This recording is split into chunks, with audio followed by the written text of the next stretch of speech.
capítulo 3, e vamos ler do versículo 3 até o final, versículo 19.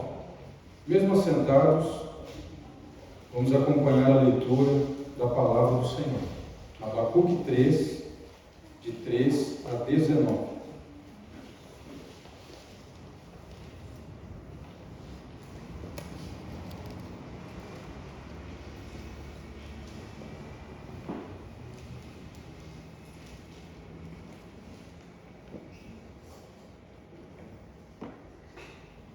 Diz assim a palavra do Senhor: Deus veio de Temã e do monte de Parã, o Santo. A sua glória cobriu os céus e a terra encheu-se do seu louvor. E o resplendor se fez como a luz. Raios brilhantes saíam da sua mão, e ali estava o esconderijo da sua força. Adiante dele ia a peste, e brasas ardentes saíam dos seus passos.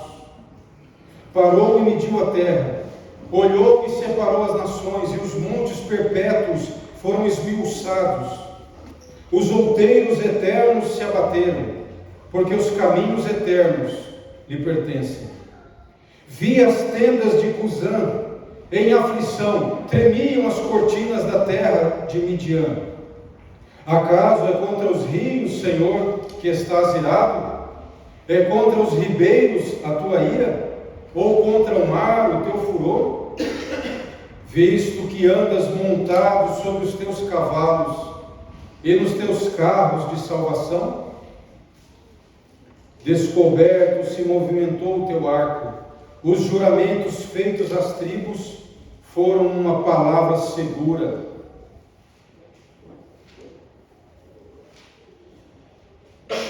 Tu fendeste a terra com os rios, os montes te viram e tremeram. A inundação das águas passou, o abismo deu a sua voz, levantou ao alto as suas mãos. O sol e a lua pararam nas suas moradas. Andaram à luz das tuas flechas, ao resplendor do relâmpago da tua lança. Com indignação marchaste pela terra, com ira trilhaste os gentios. Tu saíste para a salvação do teu povo, para a salvação do teu ungido. Tu feriste a cabeça da casa do ímpio, descobrindo o alicerce até o pescoço.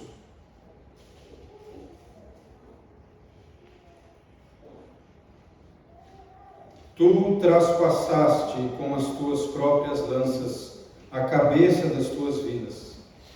Eles me acometeram tempestuosos para me espalharem. Alegravam-se como se estivessem para devorar o pobre em segredo. Tu com os teus cavalos marchaste pelo mar, pela massa de grandes águas. Ouvindo eu, o meu ventre se comoveu. A sua voz tremeram os meus lábios, entrou a podridão nos meus ossos, e estremeci dentro de mim. No dia da angústia descansarei, quando subir contra o povo que invadirá com suas tropas. Porque ainda que a figueira não floresça, nem haja fruto na vide, ainda que decepcione o produto da oliveira e o campo não produzam mantimento. Os campos não produzam mantimento. Ainda que as ovelhas da malhada sejam arrebatadas e nos currais não haja gado. Todavia, eu me alegrarei no Senhor, exultarei no Deus da minha salvação. O Senhor Deus é a minha força, e fará os meus pés como os das corças, e me fará andar sobre as minhas alturas, para o cantor mor sobre os meus instrumentos de corda. Esse texto maravilhoso da palavra de Deus é uma canção, é uma oração, uma bela poesia do profeta Abacuque. Um livro pequeno que de tempos em tempos deve ser lido por nós, para aprendermos a orar, para aprendermos a falar com Deus. Esse salmo, essa oração, esse louvor, essa canção, trabalha de uma forma geral como passarmos da incerteza para a fé, da tribulação para a alegria, do medo para a confiança. Eu coloquei ali, né, a fotossíntese da fé. Lembra dessa lição dos seus tempos de escola? O que era a fotossíntese? Um processo, né, que Deus colocou na natureza, muito importante nas plantas e, consequentemente, né, na nossa alimentação, na alimentação, né, dos animais, onde a planta, ela recebe a energia do sol e ela, através de um processo, né, no seu sistema, ela armazena energia para ela, ela cresce, ela desenvolve seus frutos, ela faz a troca de gás carbônico, né, liberando oxigênio na nossa atmosfera. Enfim, é algo importantíssimo para manter a vida no nosso planeta. E nós poderíamos comparar também a nossa vida. A palavra de Deus compara a vida do ser humano como uma planta, né? Como uma árvore bem nutrida. Nós podemos pensar sobre isso. Nós olhamos aí para as estradas e algumas casas, encontramos aquelas placas solares, né? Que também captam a energia do sol, transformam em energia elétrica para manter também tudo funcionando dentro daquela residência. Nós podemos pensar na nossa vida também com essa necessidade de nós estarmos completamente voltados para Deus, né? O sol da justiça, aquele que nos nutre de esperança e de força, para que a gente não venha sucumbir, né, em nossos pensamentos, em nosso desespero, as circunstâncias que às vezes colocam, né, diante de nós uma série de problemas e dificuldades, e isso vem a nos entristecer. Um palestrante compartilhando algumas considerações, né, sobre a questão da importância da mudança na nossa vida, né, de amadurecimento. Ele colocou o seguinte: situações em que as pessoas realmente mudam. As pessoas mudam quando a dor de permanecer onde elas estão se torna maior do que o medo de mudar. Mudam, sobretudo, quando compreendem que a transformação é a única saída possível. Não dá para continuar daquele jeito. Quando se machucam o suficiente para ter que mudar. Vamos dizer assim, né, que batem lá no fundo do poço. Quando elas veem o suficiente para se inspirar a mudar. Elas param para observar tudo o que acontece, agora tudo aquilo ali junta nelas elementos suficientes para serem considerados, né, fundamentarem e evidenciarem uma direção de mudança. Outra coisa que ele colocava: quando elas aprendem o suficiente que elas querem mudar e quando recebem o suficiente para ter a capacidade de mudar. Eu destacaria esse último, né, para fazer uma relação com aquilo que estamos aprendendo em Abacuque. Quando recebem o suficiente para mudar.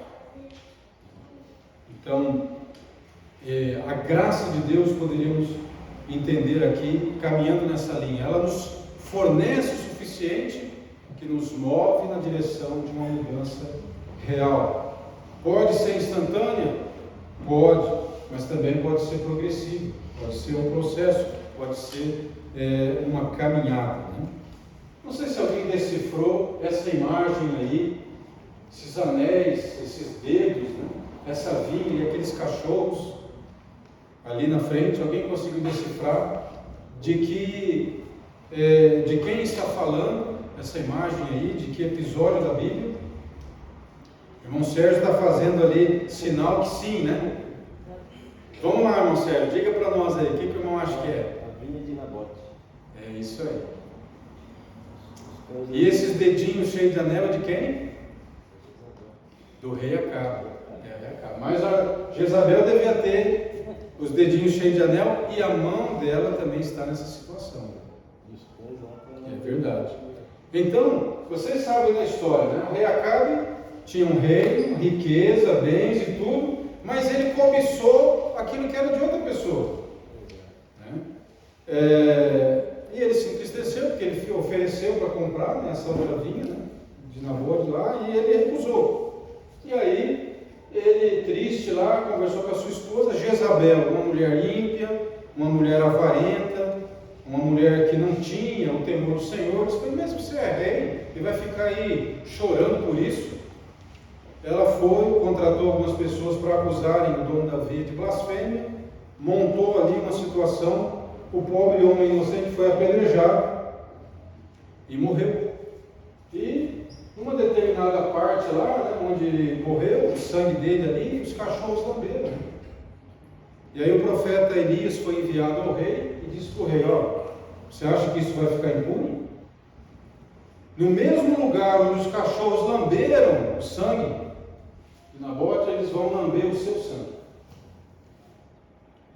Então essa vinha cobiçada, né, todas as vezes que o rei Acabe ia lá para curtir, ele via as parreiras, ele via os cachos de uva, mas o que ele via também? Os cachorros que um dia iam cumprir a profecia, né, o decreto de Deus, o decreto imutável do juiz dos juízes, né, que o crime que ele cometeu não ficaria impune. Então ele podia comer daqueles cachos, ele podia fazer vinhos, mas ele sabia, a cada dia que passava ele se aproximava do julgamento. E isso aconteceu. Ele morreu também, embora ele tentasse escapar da morte, se disfarçando, né, de outra pessoa, mas a morte veio e o sangue dele, né, foi lambido por esses cachorros. Nós temos aprendido com Abacuque que o juízo de Deus, com o juízo de Deus, não se brinca. E que Deus queria disciplinar o povo de Judá, né, com os exércitos babilônicos, né, que eram também violentos, eram cobiçosos, gananciosos, né, sem o temor de Deus. Eles também responderiam pelos seus atos de violência, pelas mortes. Não haveria impunidade. Embora Deus permitisse aquela tragédia, aquela catástrofe, né, haveria também o julgamento. É por isso que Abacuque, ele fala aqui que quando ele ouviu tudo isso, ele remoeu o estômago, né, o seu ventre, seus lábios tremeram. Ele ficou abalado com essa situação, né? Podridão nos seus ossos, né? Ele já não tinha mais ali estrutura para se sustentar, para ficar em pé. Ele ficou apavorado com tudo aquilo. Ele viu como Deus descreveu, né? Deus deu a ele essa visão, né, da invasão, do cativeiro, e tudo aquilo deixou ele profundamente chocado. Quem tem acompanhado conosco a exposição do livro de Abacuque, né, vê no início como ele está indignado, como ele pede ao Senhor que discipline o seu povo. Ele acha que Deus não está fazendo nada, então Deus mostra para ele como será a disciplina. E aí ele acha, né, que Deus está exagerando, aquilo vai ser pesado demais, não vai sobrar ninguém. Mas Deus mostra para ele, né,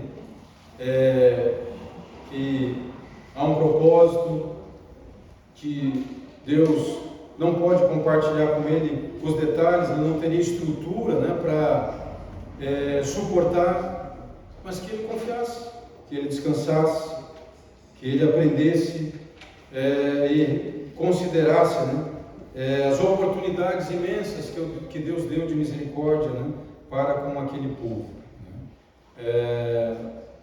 Então, nós vamos observar essa passagem, vamos dizer, de aprofundamento da teologia de Abacuque. Podemos dizer que Abacuque tem uma teologia um pouco, vamos dizer, imatura. Mas à medida que ele ora, à medida que ele coloca essas situações e Deus vai tratando com ele, ele vai amadurecendo. E agora, quando nós chegamos no capítulo 3, ele tem uma teologia mais madura, uma teologia mais realista, uma teologia mais esperançosa. A oração, o estudo da palavra de Deus, a comunhão com o povo de Deus, o carregar esse peso que Abacuque diz no capítulo 1, que Deus colocou sobre ele, né? O lidar com essas considerações, o lutar por essa causa com Deus em oração, nos leva à maturidade espiritual. Deus está nos chamando para maiores alturas da reflexão e da experiência da caminhada de fé com Deus. Às vezes a gente ouve algumas conversas, né, com relação à Bíblia, com relação à teologia, e é um nível tão infantil, do tipo, é pecado tomar Coca-Cola? E aí ficam debatendo sobre isso. É pecado fazer salada com Hellmann's, a maionese? Né? E outras, mesmo tratando de algumas doutrinas importantes da palavra de Deus, mas de um jeito de discussão, de briga. Ou então negação, né, para parecer intelectualmente mais preparado, né, negar essas questões de soberania de Deus, de presença do sofrimento, tragédias, calamidades, guerra, doenças, mortes. O profeta Abacuque, quando chega aqui no capítulo 3, né, ele é um homem que lida com essas questões, até onde ele pode compreender com a sua razão, e a partir do momento que ele se vê pequeno diante da dimensão de tudo isso, ele confia em Deus, ele aprende a olhar para o passado, lembrar daquilo que o Senhor Deus fez e olhar para o futuro com esperança. Essa é a convicção que esse homem chega a partir dessa sua jornada de oração e de, vamos dizer assim, confrontar Deus com a palavra de Deus, com o que ele aprendeu a respeito do caráter de Deus, dos seus atributos. Ele começa em fraqueza e aqui ele começa dizendo: o Senhor é a minha força. Nós precisamos fazer esse percurso. Nós também precisamos sair de um labirinto de questões teológicas, filosóficas, sofridas existencialmente na nossa caminhada, né? Para essa liberdade, para esse encontro de uma revelação, de uma teofania, de uma presença de Deus, não de um estranho, de uma divindade distante, mas como Jesus nos ensinou na oração: Pai nosso. Pai. O escritor lá da Paraíba, né, Ariano Suassuna, muitos talvez o conhecem por aquele filme O Alto da Compadecida, muito engraçado, né? Mas esse escritor, em uma de suas palestras, ele diz assim: olha, das 3 virtudes teologais, né, fé, esperança, amor, caridade, como eles falam, ele diz o seguinte: sou fraco na fé, sou fraco na caridade, só me resta a esperança. Eu sou um homem de esperança. Como nós somos na fé? Quando nós aprendemos da palavra de Deus, principalmente nós que caminhamos, né, na linha de uma herança reformada, de homens e mulheres que tiveram que lutar contra a rejeição daquilo que Deus tinha colocado nos seus corações, de retornar às Escrituras, e a sua fé foi provada com perseguição, com prisão, com tortura, com morte. Nós somos fortes na fé. E no amor? Nós somos fortes no amor? Somos fortes na caridade? Somos fortes no serviço ao Senhor, no voluntariado, na disponibilidade do reino? Pelo menos somos fortes na esperança? Nós temos com clareza aquilo que Jesus descortinou para nós como um horizonte, para ser olhado, para ser acreditado, para ser sonhado. Ele colocou como sonho para nós, porque para ele já é a realidade. O profeta já vê isso como cumprido. Nós já vimos isso nos outros profetas anteriores a Abacuque. O que lhes é dito para anunciar que vai acontecer, eles falam como já acontecido. Como o próprio apóstolo Paulo nos fala sobre a nossa salvação. É ato consumado. Da parte de Deus, já está feito. Então, meus irmãos, com esse pano de fundo que nós vemos Abacuque descrever a aproximação de Deus por meio de grandes eventos da natureza. Ele está lembrando do Êxodo, ele está lembrando de Deus libertá-los do Egito, ele está lembrando de quando o povo estava no deserto, de quando o povo estava em Canaã, suas primeiras batalhas para se estabelecerem na terra, o confronto com inimigos muito mais poderosos do que ele. Abacuque está rebuscando isso e trazendo em forma de música, em forma de poesia, para expressar a sua esperança, para expressar a sua alegria, as pragas do Egito, a preservação do remanescente. Diante dele vai a peste, a pestilência segue os seus passos, as pragas, como Deus exerceu juízo, a queda daquele império egípcio. E essa leitura desse texto foi sempre renovada pelo povo de Deus. Como, por exemplo, a igreja começa nos seus primeiros anos a enfrentar a perseguição de Roma. Eles poderiam ler esse texto e lembrar, assim como Deus julgou a Babilônia, Deus também vai julgar Roma. Isso aconteceu. E depois, na Idade Média, no fim da Idade Média, com a Reforma, o povo de Deus, da nossa linha protestante, sendo perseguido, sendo maltratado, eles poderiam ler esse texto, e mesmo em fraqueza, mesmo sendo condenados, perdendo seus bens, eles se juntavam para cantar. Os valdenses fugiram para as montanhas, os Alpes italianos, e lá continuaram, pregando, ensinando as crianças, trabalhando, plantando, produzindo. E quando iam levar os seus produtos para vender nos mercados, levavam também escondidas páginas da Bíblia, e ali iam distribuindo e secretamente evangelizando. Então, essa linguagem poética, esse canto, ele expressa gratidão e reconhecimento dos atos libertadores de Deus. O próprio livro do Apocalipse também nos mostra raios, trovões, tempestades, Deus enfrentando o dragão, Deus enfrentando uma série de circunstâncias e cumprindo a sua palavra, como o profeta diz no versículo 9, os juramentos feitos às tribos foram uma palavra segura. Ele tinha certeza de que aquilo que Deus havia dito lá na aliança, as advertências, mas também o perdão, a reconciliação, estavam se cumprindo. Ele vê essas parábolas da natureza, raios, trovões e tudo isso,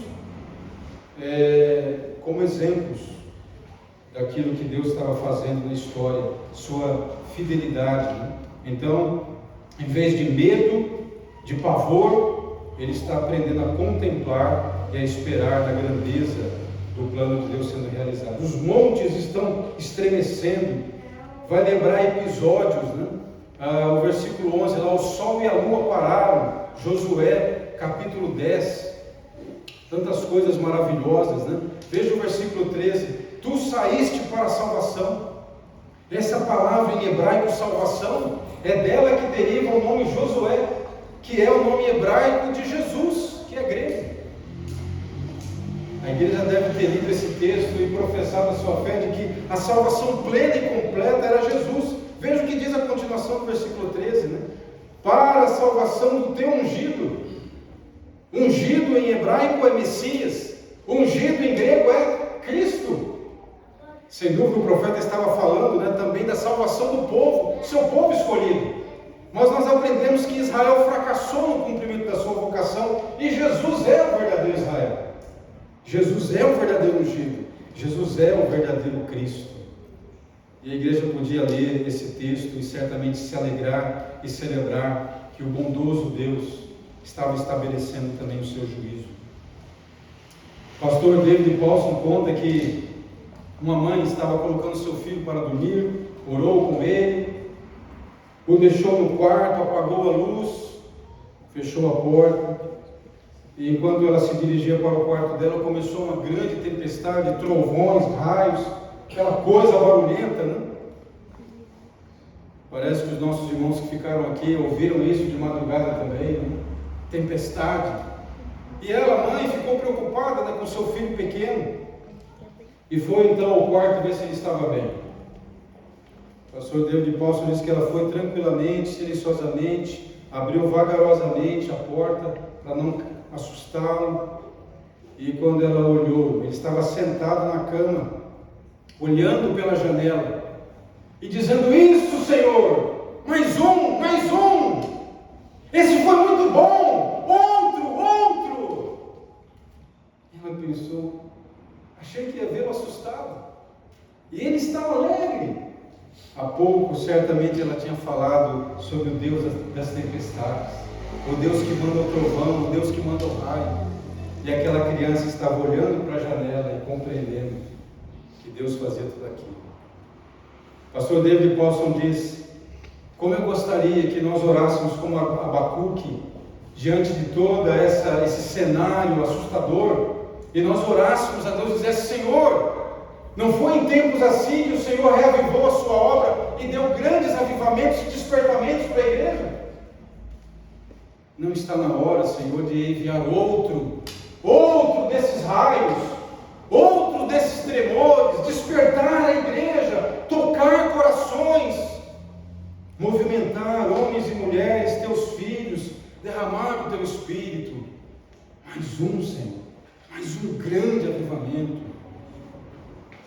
Pastor David Paulson foi um homem que dedicou a sua vida a ensinar a palavra, conheceu o avivamento do país de Gales e certamente tinha no seu coração esse desejo. Quantos dos nossos queridos pastores que visitaram a Coreia do Sul na década de 90, o pastor Augusto Nicodemos que visitou a África do avivamento de Quetzalcoatl, quantos desses que tiveram essa experiência de estar ali, vieram para o Brasil com o desejo de que isso acontecesse aqui? Não como eu vi um documentário Onde Mora a Esperança, e um rapaz contando de um movimento que teve no Paraná, onde a igreja teve muita emoção, muita alegria, muita música, né? As pessoas deitavam no chão e choravam e gargalhavam, mas depois ele falou, depois de um tempo aquilo virou um circo. Não tinha mais o Espírito, mas a gente queria continuar, e a gente ficava cantando 3 horas, mas era só encenação, circo, o Espírito não estava ali. E aquilo foi envaidecendo. A gente começou a vender CDs, e a gente se preocupava com a capa dos CDs, e foi perdendo, e acabou. Não é isso que Abacuque queria. Não era uma coisa supérflua, não era uma coisa superficial e que durasse pouco, mas era algo que impactasse, que fortalecesse a sua fé, que o deixasse robusto, que o deixasse com uma teologia abrangente, que o deixasse com reverência à palavra de Deus e que nutrisse, mesmo quando as situações fossem muito difíceis. Aqui, quando fala de Temã, né, que é uma cidade importante lá de Edom, quando fala de Parã, que é da península do Sinai, ele está recordando o caminho que Deus fez junto com o povo. Ele tem pontos de referência, ele tem a alegria de trazer isso para o seu povo, que também compartilha da mesma história. Quando menciona Midian, fala dos inimigos que o povo de Deus teve de enfrentar também. Lamentações, capítulo 3, versículo 24, veja o próprio nome, Lamentações de Jeremias, um homem que também falou do mesmo assunto de Abacuque e viu a invasão da Babilônia. Ele diz: a minha porção é o Senhor, diz a minha alma, portanto esperarei nele. A nossa porção de alegria, de força, de inspiração não é esse mundo, não são as circunstâncias que nós temos aqui, não são os nossos sentimentos, não é a nossa natureza, é o Senhor. Jeremias e Abacuque compartilhavam dessa mesma serenidade, experimentaram esses mesmos benefícios. Lamentações 3, 26, Jeremias diz: bom é aguardar a salvação do Senhor, e isso em silêncio. Esse texto nós podemos ler com o versículo 13 aqui do capítulo 13, né? Aguardarmos o jeito de Deus agir no tempo de Deus, com serenidade, sem revolta, com paciência. E hoje, na época em que nós temos o imediato, né, o rápido, há muita desistência, impaciência, e por isso, infelizmente, nós acabamos abortando o processo. Deus está trabalhando, Ele não tem pressa, Ele tem a visão do todo, nós temos a visão pequena. Se um pedreiro vem aqui, ele olha a construção. Se nós estamos juntos e chega um dentista, em algum momento, como o pastor Gutierrez uma vez me confessou, ele vai ficar olhando o dente das pessoas. O pastor Gutierrez disse, às vezes eu ficava olhando o pregador, o presbítero, o pastor falando, e via que ele falava torto, está com esse defeito. Um cabeleireiro, como a nossa irmã Natália, ela olha e vê, não pintou direito, não lavou, está armado demais. Todos os profissionais, todas as áreas que a gente tem esse olhar, esse viés da sua experiência. Nós, pela nossa cultura, pelo nosso jeito, nosso olhar tem um alcance, mas o olhar de Deus é amplo, abrange tudo. No capítulo 1, Abacuque está enxergando pequeno, mas Deus está ajudando ele a ver um pouco mais. É isso que a palavra de Deus e a oração faz nas nossas vidas. Faz com que o nosso entendimento, a nossa compreensão, a cosmovisão se amplie. Jesus frequentemente dizia isso: ouçam, quem tem ouvidos para ouvir, ouçam. Vejam os campos, se abranquejam, observem os pássaros, vejam os lírios. Jesus quer abrir os nossos olhos, quer abrir os nossos ouvidos. Mas tem pessoas que querem apenas visões, sonhos. Mas veja que Abacuque está falando do que nós conhecemos, da natureza, para expressar a graça, a misericórdia e o agir de Deus. O pastor Martin Lloyd-Jones nos diz que é assim que nós vamos compreender a provisão de Deus quando nós tivermos medo. Porque a palavra de Deus diz também no Salmo, quando eu tiver medo, confiarei no Senhor. Ele admite que ele tem medo, mas é nessa situação que ele busca o Senhor. Abraão teve medo, Davi teve medo, Jeremias teve medo, mas a graça de Deus conduziu os seus corações para serem fortalecidos. Abacuque nos ensina o dom da alegria no Senhor, e não o autocontrole, a suposta autonomia ou autossuficiência que nós poderíamos encontrar na natureza humana. Algumas pessoas se resignam, Martin Lloyd-Jones dá esse destaque, se resignam. Bem, não adianta lamentar ou alarmarmos, alvoroçarmos, porque não podemos fazer nada a respeito. O islamismo tem isso, maktub. O cara escorregou na calçada, numa casca de banana, bateu a cabeça no poste, morreu. Maktub, estava escrito, não tem o que fazer. Fatalismo. Não é assim a fé, a esperança e o amor que Deus tem derramado no nosso coração. Também não é dizer, a melhor coisa é não pensar nisso. Vou me divertir, vou aproveitar a vida. É uma fuga. Também não é esse caminho. Ou então dizer, ser um estoico, o estoicismo está voltando à moda, eu vou encarar isso aí, eu vou vencer, eu vou. Também não é isso que o profeta está nos ensinando.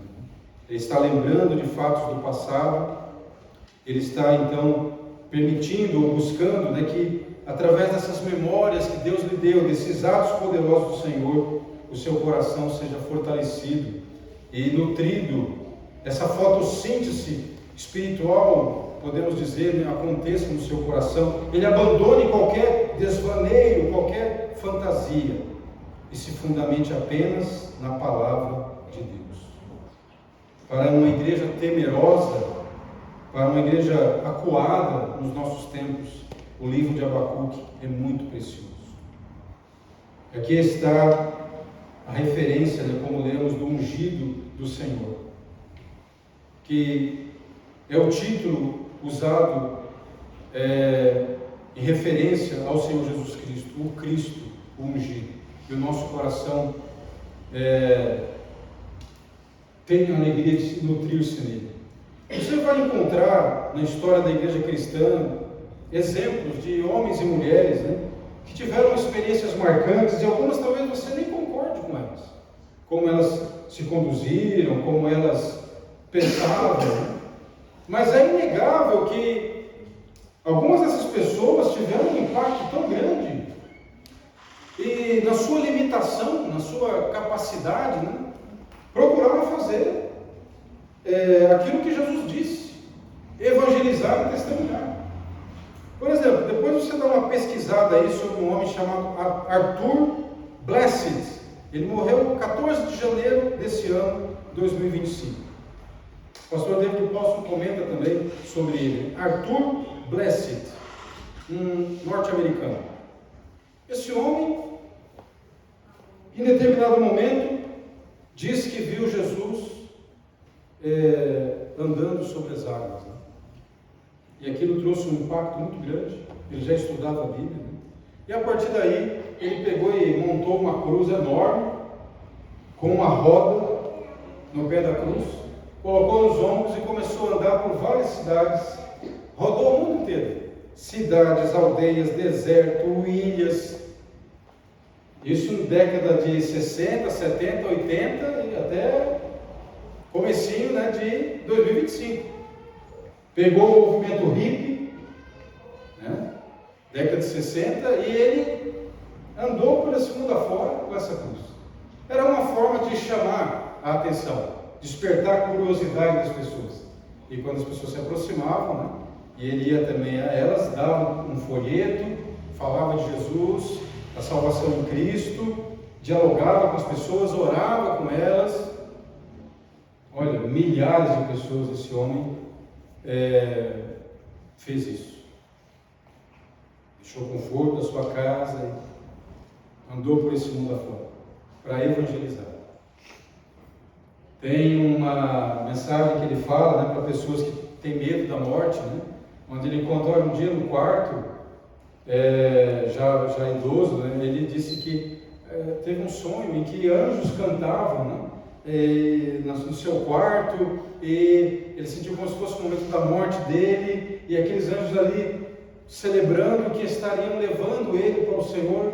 Então ele disse: olha, não tenha medo da morte, o Senhor Jesus nos mostra que ele vem nos buscar.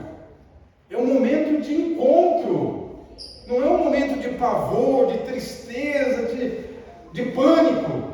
E aí algumas pessoas, ouvindo aquela mensagem, que tinham medo da morte, se sentiam muito confortadas, né? Ele leu bastante versículos da Bíblia, onde a palavra de Deus fala, né, sobre essa esperança. Mas aí me chamou a atenção, eu não conhecia a história dele. O pastor David Paulson disse: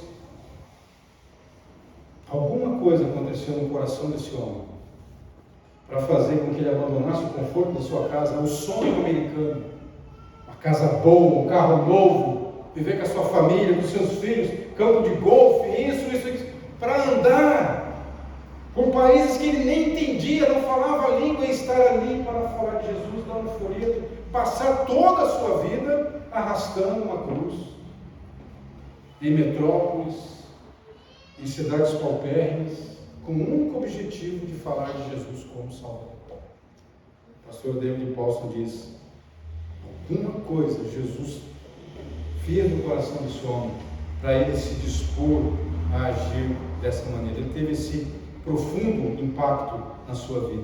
Um outro livro interessante, Hannah Hungard escreveu Pés como os da corça nos lugares altos. Se você quiser ler esse livro, é uma parábola justamente baseada, né, no que nós acabamos de ler aqui do profeta Abacuque, onde ele diz: o Senhor faz os meus pés como das corças para andar altaneiramente. Eu não sei se você já assistiu aqueles documentários de animais, né? E esses animais, eles têm uma habilidade de correr por terrenos irregulares. Eu, se fosse correr por aqueles terrenos, pedras e escorregadias, pedregulhos e tal, soltos, né? Não daria muito, já estaria com a cara no chão. e elas saltam e correm com uma velocidade imensa. Essa agilidade que o profeta quer celebrar aqui, em vez de peso, em vez de lentidão, em vez de indisposição, em vez de ficar naquela coisa que não avança, ele diz: o Senhor vai me dar leveza, o Senhor vai me dar agilidade, desimpedimento, vai me dar forças para seguir e avançar. Algumas pessoas leem o versículo 17, famoso em músicas, em mensagens, leem assim: talvez aconteça que a figueira não floresça, talvez aconteça que não haja fruto lá na vide, na parreira, talvez não tenha azeitonas na oliveira, talvez o campo não produza nada, talvez as ovelhas sejam levadas e meu gado se perdeu completamente. Talvez. Hoje a pregação dessas mega igrejas é: não, você vai ser próspero, você vai ter, restitui o que é meu, exija, revolte-se. O que nós aprendemos com o profeta até aqui? Talvez vai acontecer isso? Não, vai acontecer. Quando os babilônios invadirem, eles vão levar tudo. Eles vão detonar o templo, eles vão destruir tudo, eles vão se apossar de tudo. Então isso aqui que o profeta está dizendo, infelizmente, iria acontecer completamente. E agora? Isso acontecendo, ele não poderia dizer: está vendo? Do que é que serve nós estarmos em fidelidade com Deus? Do que é que serve prestar atenção e ter reverência à palavra de Deus, se a gente tem que enfrentar todas essas coisas? Mas o profeta diz: isso vai acontecer. Mas a minha vida, a minha alegria não está fundamentada no dinheiro, no materialismo, no patrimônio. E o versículo 18 ele diz: a minha alegria está no Senhor, e eu exultarei no Deus da minha salvação. Aqui ele usa o nome do Eterno, Jeová ou Yahvé, o nome que o Senhor falou para Moisés: diga: eu sou aquele que é, aquele que sempre foi, está enviando você para tirar o meu povo do Egito. Então é este nome que Abacuque diz: ele é o Eterno, a minha força, o meu sustento. Ele é que faz com que eu tenha agilidade. É nesse sentido que nós vemos o apóstolo Paulo dizendo também: posso todas as coisas no Senhor, aquele que me fortalece, posso todas as coisas. E quando nós lemos o contexto, nós vemos que aquele que fortalece Paulo tem o propósito de transformá-lo em conformidade com Jesus, o novo homem, o novo Adão, em conformidade com Jesus. Esse é o propósito maior.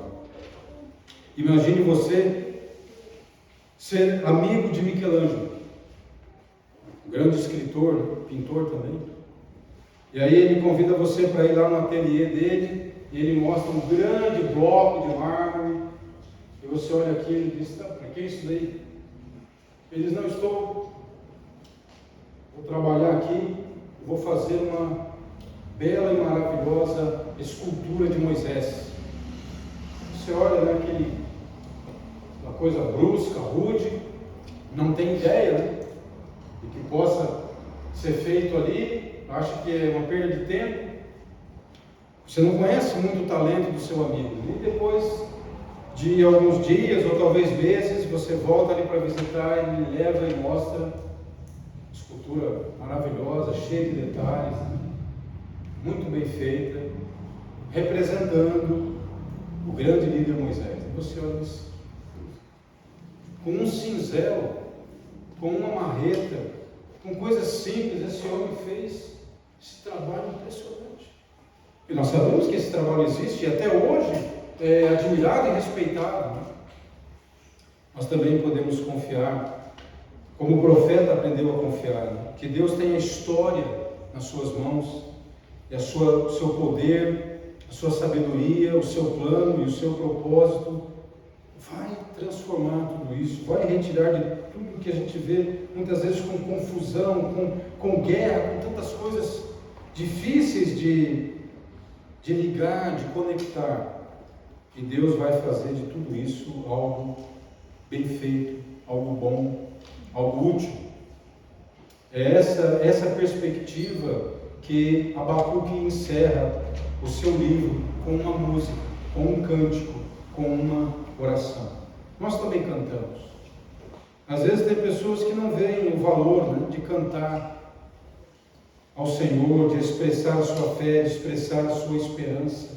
Precisamos resgatar de novo essa alegria de cantar, essa alegria de louvar o Senhor. Os anjos, os serafins, eles partilham disso. Os pastores puderam ter, né, no nascimento do Senhor, essa experiência de ver a mensagem cantada. E aqui está Abacuque, na sua fraqueza fortalecida pela graça do Senhor, uma fé robusta.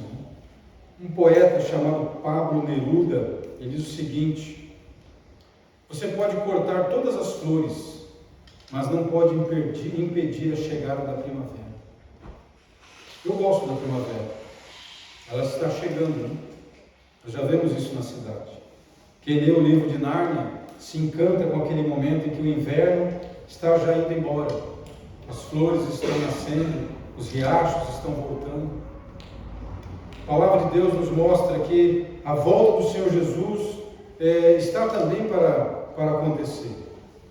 As pessoas podem ridicularizar as flores que a igreja apresenta, né, como evidências, como sinais de alegria, de esperança, de uma fé teimosa, de ainda crer, de fazer o bem, de alimentar a simplicidade, né, da sua crença, da sua confiança no Evangelho. Né? Mas, no entanto, eles não podem deter esse movimento final que Deus está realizando. Talvez a gente olhe para a superfície e veja os rios secos, ou rios bem rasos, do que hoje alguns que se dizem cristãos apresentam, né? Raso. Tal é a mistura com o mundo, né? Houve a areia tomou conta, né? O aceiramento tomou conta da areia. Mas, sabe de uma coisa? Quando nós lemos o Salmo 1, nós descobrimos que há rios subterrâneos, caudalosos, que nós precisamos ter raízes que chegam até lá. E essas raízes vêm justamente dessa vida devocional, pessoal e íntima com o Senhor, que ninguém vê. Como alguém disse, o Senhor Jesus falou: quando orar, fecha a porta do teu quarto, e Deus que te vê em secreto te recompensará. E alguém disse: mas eu vou orar, não é Deus ouve? Por que Deus vê? E essa pessoa diz: porque Deus, antes de ouvir o que você tem a dizer, Deus olha no teu coração e vê se o que está no teu coração corresponde ao que você fala. É esse Deus que estava trabalhando no coração de Abacuque. É esse Deus que quer trabalhar no nosso coração também. Para que rios caudalosos, que não aparecem na superfície, mas estão na profundidade, nutram a nossa fé e a nossa esperança. Ele atingiu uma elevação espiritual, mas foi galgando de um degrau inferior para o outro. Nós não podemos pular etapas, nós não podemos queimar fases. Nós temos que começar por onde ele começou. Deus quer nos elevar a níveis mais altos de intimidade com a sua palavra, experiências reais. Nós podemos ter muita informação sobre a Bíblia, nós podemos dizer muitas coisas sobre Deus, mas nós temos evidência, nós temos testemunho, nós podemos compartilhar, nós podemos sorrindo dizer: olha, isso aconteceu na minha vida. Não pode ser uma coincidência. Não pode ser uma coincidência. Não é algo que eu preparei, não é algo que eu simulei, não é algo que aconteceu. E eu entendo que é Deus ouvindo a oração, é Deus cuidando, é Deus sendo paciente, é Deus sendo presente, atuante na minha vida. Meus irmãos e irmãs, ao final desse livro tão singelo de Abacuque. Vamos orar para que Deus, na sua graça, nos dê uma confissão de fé tão firme, tão forte, tão bem fundamentada, não naquilo que hoje nos é oferecido, né, no mercado religioso, mas de uma intimidade que é construída diariamente. Esses dias eu ouvi o pastor Paul Walsh dizer que a oração mais poderosa que ele faz no seu dia a dia é esta: Senhor, Tu sabes. Só isso.